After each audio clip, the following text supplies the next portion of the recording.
Chaderghat police station పరిధిలోని Malakpet gold shop చోరీ కేసును పోలీసులు ఛేదించారు. ఈ కేసులో దొంగతనానికి పాల్పడ్డ ముగ్గురు నిందితుల్ని అదుపులోకి తీసుకున్న south east zone task force పోలీసులు చోరీకి పాల్పడిన ముగ్గురు నిందితులైనటువంటి నజీం అజీజ్ కొటాడియా, షాకత్ రైనీ, వారీసులను అదుపులోకి తీసుకుని వారి వద్ద నుంచి 24 లక్షల రూపాయలు విలువ చేసే బంగారు, వెండి ఆభరణాలను, 3 ద్విచక్ర వాహనాలు, 2 సెల్ ఫోన్లను స్వాధీనం చేసుకుని నిందితులపై కేసు నమోదు చేసుకుని రిమాండ్కి తరలించినట్లు south east zone DCP Janaki Dharavath తెలిపారు. 55 ఆ టైంలో కిస్వా జ్యువెలర్స్ అని అక్బర్బాగ్లో ఉంది. అక్కడ ఒక ముగ్గురు వచ్చేసి రాబరీ చేసి అందులో ఉన్న ఓనర్ వాళ్ళ అబ్బాయిని గాయపరిచి కత్తితోటి అక్కడ ఉన్న గోల్డ్ ఒక 330 గ్రామ్స్, సిల్వర్ ఒక 120 గ్రామ్స్ తీసుకొని వెళ్ళడం జరిగింది.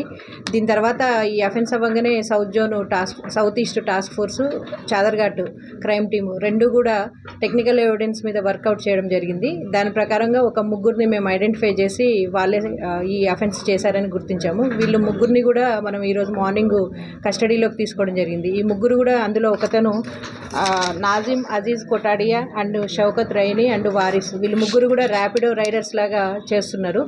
ఈ నాజిం దగ్గర 4 బైక్స్ ఉన్నాయి. ఇతను ర్యాపిడో కోసం ఇస్తూ ఉన్నాడు. వీళ్ళకి ప్రీవియస్ క్రిమినల్ హిస్టరీ ఏం లేదు.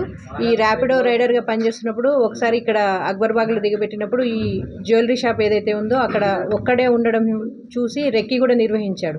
ఇది 14వ తారీఖు అయింది అఫెన్స్. 13వ తారీఖు కూడా వచ్చి ట్రై చేశారు. కాకపోతే షాప్లో 3-4 ఉండేసరికి ఆ రోజు చూసుకొని వెళ్ళిపోయారు. సో 14th రోజు ఆఫ్టర్నూన్ ఫస్ట్ ఒకడు వచ్చేసి వారిస్ అనే తను వచ్చి లోపల మాటల్లో పెట్టి ఉండగా ఇంకా మిగిలిన ఇద్దరు నాజీమ్ అండ్ షౌకత్ ఇద్దరు వచ్చేసి ఇతన్ని కత్తితో గాయపరిచి గోల్డ్ అంతా కూడా తీసుకొని వెళ్ళడం జరిగింది. దీనికి సంబంధించి కంప్లీట్గా south east task force workout చేసి ఈ కేసును డిటెక్ట్ చేశారు. మనకు సైదాబాబు, మన అడిషనల్ డీసీపీ గారు అందే శ్రీనివాసుల ఆధ్వర్యంలో ఈ వర్కౌట్ చేయడం జరిగింది. మొత్తం south east task force and Chaderghat టీంకి ఈ సందర్భంగా అభినందనలు తెలియజేస్తున్నాం. ఇది